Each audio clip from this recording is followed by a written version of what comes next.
My name is Nick Delahaye, and I'm from Baton Rouge, Louisiana. And today I'm going to tell you a story of Black American history that has no ending and is often forgotten. When we study history or politics, we often find that the issue of race and color dominates our discussions, which in the book on Hurricane Katrina in 2005, Michael Eric Dyson asked the question, how does this happen in America, an event like Hurricane Katrina? Well, the answer to this question is that America still has a lot to do regarding its civil rights struggle. In 1928, Huey P. Long ran on his iconic metaphor that iconically arguably predicted the events of Hurricane Katrina 57 years later. He stated, "And it is here under this oak where Evangeline waited for her lover, Gabrielle, who never came." And 57 years later, poor and majority black people of New Orleans are arguably still waiting for their Gabrielle, fair and equal treatment in society, to what some scholars have considered to this day as ethnic cleansing in the 21st century, believe it or not. Katrina fundamentally changed New Orleans forever. 80% of the city flooded after the city's levees, managed by the United States Army Corps of Engineers, failed catastrophically, which unleashed a deluge of water into the city that flooded 80% of it, destroying 200,000 structures, as 92.5% of New Orleans' 67% black population could not and did not evacuate due to financial barriers, while 27% of them did not have any access to a car. The death toll given by the United States government lists at 1,392. Today, many have considered this to not take into account the predicament that many people were put in as a result of the diaspora that followed, a death toll that likely skyrocketed over 10 or 20,000 people. Does this sound like fair and equal treatment to you? Well, Jacquelyn Dowd Hall would say no. While simultaneously stating that the civil rights movement is an unfinished revolution that fell short of true integration in an equitable, democratic, multiracial, and multi-ethnic society, her visions of structural and racial capitalism, a conservative narrative that decouples race from the economic goals of the civil rights movement, as well as grassroots activism and internal migrations that continue afterwards after the storm. All of these demonstrate are diametrically applicable to Hall's vision of an undefeated but unfinished revolution. And we can see that through Hall's revisions and the instance of Hurricane Katrina, that Hurricane Katrina did not break the system in America. It revealed one that was already broken.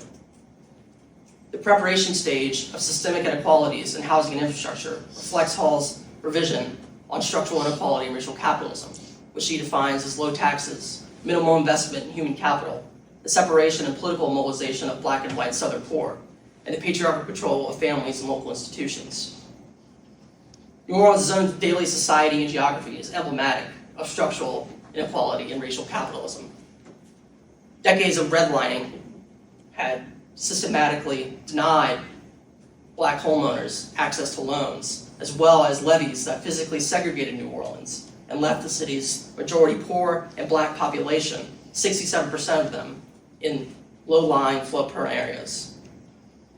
The city's white elite lived in an area known as the Sliver by the River, or the Highland, the area of New Orleans you know as the French Quarter, the Superdome, where the Saints play.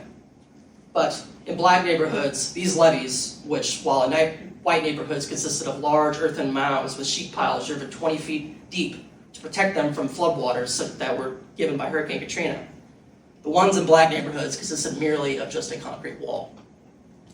And what occurred afterwards is evident in the endurance stage of an inequitable and competent government response at all levels is emblematic of Hall's revision of a conservative narrative, one that George W. Bush echoed in his response, which some has considered ethnic cleansing by inaction. Jacquelyn Dowd Hall constantly reminds readers that narratives about the past controls and influences decisions in the present. For George W. Bush to eat cake with a country singer, eat cake with John McCain, play air guitar with a country singer in San Diego, all while saying to his own head of FEMA at the time, whose only prior experience was being the head of the International Arabian Horse Association, saying, "You're doing a heck of a job, Brownie." Obviously, this is not a heck of a job. This conservative narrative that decouples race from the broader economic goals of the civil rights movement led George W. Bush, as Michael Eric Dyson states in his book, to be politically indifferent to the plight of African Americans, and rises to such levels such as even the Speaker of the House of Representatives saying that New Orleans looks a lot like a place that could be bulldozed. This is, while comparing to the classical civil rights movement, makes something like standing in the schoolhouse door look rather minuscule. The lackluster response left many of the city's Black Americans stranded in the Superdome Convention Center or drowned and suffocated in their attics as the city flooded over a period of 2 hours. Their only avenue to escape to the storm was not through the federal government response, which took 5 days to arrive. It was to escape through toxic sludge water as people begged in agony on interstate overpasses, while being criminalized and vilified on national television and called refugees and looters, while white people were called resourceful resource scavengers. Mike Leonard Dyson, as compared to Douglas Brinkley in his book, arguably one of the greater historical narratives about Katrina, doesn't talk about the racial issues of Hurricane Katrina like Dyson does. And it's all emblematic of just this continued colorblindness in America, that people aren't willing to confront the issue of race. And that's what caused the inequitable and sluggish government response of Hurricane Katrina. In the final stage, remediation, discriminatory and unequal recovery and reconstruction of New Orleans, echoes Hall's emphasis on the continuity of internal migrations and grassroots activism that is also exacerbated by continued structural inequality and racial capitalism.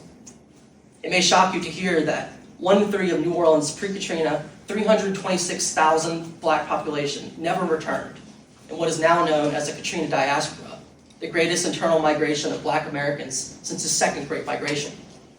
They were not dispersed by choice. They were dispersed by predicament. They waited months in shoddy FEMA trailers to arrive, only for them to include hazardous levels of formaldehyde, and then months later, FEMA to deny them hotel vouchers, only in November, mere months after the storm.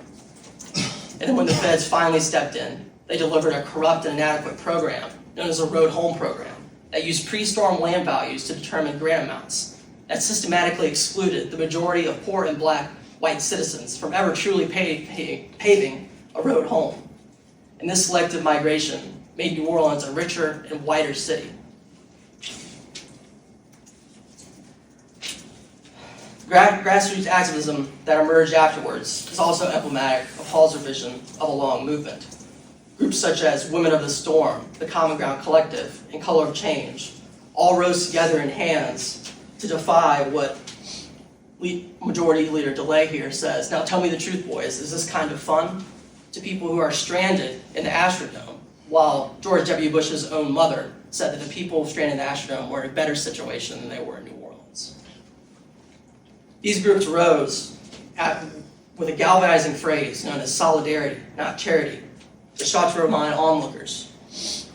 The fight for an equitable, democratic, multiracial, and multi-ethnic society is not over, which likely arranged the foundational puzzle pieces to what would later become known as the cry of Black Lives Matter.